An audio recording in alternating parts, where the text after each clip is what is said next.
जय श्री कृष्णा दोस्तों। आज मैं आपको बताऊंगी श्री कृष्ण और भगवान गणेश का संबंध। भगवान गणेश, जिन्हें हाथी के सिर वाले भगवान के रूप में माना जाता है, सौभाग्य, ज्ञान और समृद्धि का प्रतीक है। हिंदू पौराणिक कथाओं के अनुसार देवकी नंदन और भगवान गणेश के बीच एक गहरा संबंध है। एक लोकप्रिय मान्यता है कि आपको गणेश चतुर्थी के शुभ दिन पर चंद्रमा को नहीं देखना चाहिए, अन्यथा झूठे आरोप और आलोचना का सामना करना पड़ेगा। हालांकि पुराणों के अनुसार यह लिखा गया है कि अगर कोई व्यक्ति गलती से भी चांद के दर्शन कर लेता है तो वह गणेश चतुर्थी से जुड़ी इस कहानी के बारे में जानकर श्राप को समाप्त कर सकता है। एक बार श्री कृष्ण की मातृभूमि द्वारका में राजा सत्यजीत थे, जो सूर्य देव के बहुत बड़े भक्त थे। जब पराक्रमी राजा ने बहुत भक्ति भाव से पूजा की तो सत्यजीत को एक शानदार और शक्तिशाली मणि भेंट की गई, जिसे संयमतक कहा जाता था। ऐसा माना जाता था कि जो किसी भी इस मणि को पूरे दिल से पूजेगा उसे बदले में बहुत सारा सोना मिलेगा, जो प्रचुर धन और समृद्धि का प्रतीक था। एक दिन देवकी नंदन ने इस शानदार मणि को देखना चाहा, लेकिन सत्यजीत ने उसे ऐसा करने की अनुमति नहीं दी।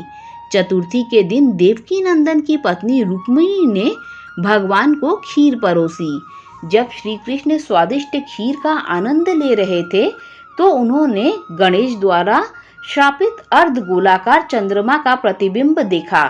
अर्धचंद्र को देखकर भगवान कृष्ण को एहसास हुआ कि उन्हें भी गणेश के श्राप का सामना करना पड़ेगा।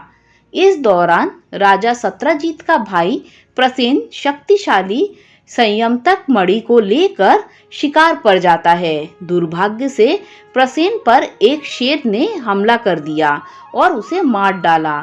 उसने चमचमाती मणि को ताजा मांस समझकर कीमती मणि को गुफा में ले गया। भगवान राम की पत्नी सीता को बचाने वाले जामवंत नामक भालू ने शेर का वध किया और मणि अपनी बेटी जामवंती को सौंप दी। जब राजा सत्यजीत को अपने भाई की मृत्यु के बारे में पता चला तो उसका संदेह कृष्ण पर गया। राजा ने सोचा कि देवकी नंदन ने शक्तिशाली मणि के लालच में प्रसेन को मार डाला। इन आरोपों को सुनकर श्री कृष्ण बहुत दुखी हुए और पश्चाताप से भर गए। इसीलिए वे स्वयं राजा सत्यजीत के भाई प्रसेन की तलाश में गए और शेर की गुफा के बाहर उसकी लाश की खोज की। भगवान कृष्ण शेर के पदचिन्हों का अनुसरण करते हुए गुफा में प्रवेश कर गए। यहीं पर उन्हें जामवंती के पास मणि मिली। जामवंत ने सोचा कि देवकी नंदन उनकी बेटी पर शानदार स्यामंतका के लिए हमला करना चाहता है और उन्होंने कृष्ण से उससे युद्ध करने के लिए कहा। युद्ध 28 दिनों तक चलता रहा और जामवंत देवकी नंदन, जो एक प्रशिक्षित योद्धा थे, के साथ मुकाबला करने में विफल रहे। जिसके बाद उन्हें एहसास हुआ कि श्याम सुंदर कोई साधारण व्यक्ति नहीं थे और उन्होंने उनसे अपनी असली पहचान बताने का अनुरोध किया। अपनी असली पहचान बताते हुए कृष्ण ने जामवंत को याद दिलाया कि वे अपने पिछले जन्म में भगवान राम के रूप में पैदा हुए थे और कैसे जामवंत ने सीता को छुड़ाने में राम की मदद की थी। जब जामवंत को एहसास हुआ कि उन्होंने कितनी बड़ी भूल की है तो उन्होंने कृष्ण को धन्यवाद देते हुए अपनी बेटी और कीमती श्यामंतक मणि दे दी।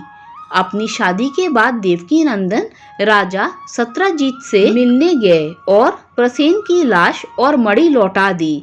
सत्यजीत को खेद हुआ और उन्होंने कृष्ण से माफी मांगी। भगवान से राजा की बेटी सत्यभामा से विवाह करने के लिए कहा और देवकी नंदन से कीमती स्यामंतक मणि की रक्षा करने का अनुरोध किया। हिंदू पौराणिक कथाओं के अनुसार लोगों का मानना है कि भगवान कृष्ण को गणेश के श्राप का सामना करना पड़ा था और इसी कारण उन्हें ये आरोप झेलने पड़े।